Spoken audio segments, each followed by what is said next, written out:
Well, for myself, I had probably two pneumonia diagnoses. I was told I have a torn rotator cuff from when I played softball, so they re-diagnosed me with that. I had knee surgery years prior to playing softball and meniscus injury, so they said it's arthritic and osteoarthritis pain. I was diagnosed with pink eye, chest infections. Goodness. The hair loss issue, that was something that was let's just say this, when my hair started falling out after about 15 years of already being natural and getting this thing to a place where I knew what the heck it was I was doing with it, that's when I said someone has to tell me what is going on, right? This Yeah. is not eczema. I'd been living with eczema from the time I was a baby, so I was used to the rashes on my body. The presentation on my skin and in my scalp, that was something totally different.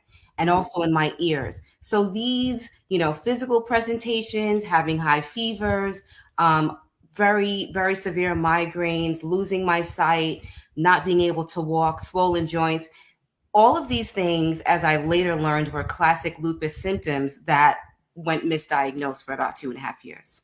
What Monique highlighted is so important because it highlights another really important element of that, and it is our healthcare system as a whole.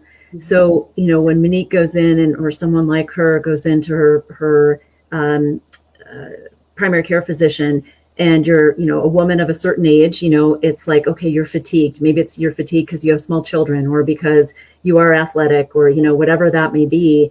And so someone in that demographic goes into a primary care doctor and they're treating the symptom. They're not thinking holistically about all these these occurrences and that medical history. So in one case, it's, oh, you have a migraine now, or, you have a rash, or, fibromyalgia, or some form of arthritis, or maybe you've been stressed recently, so that's why you're losing your hair.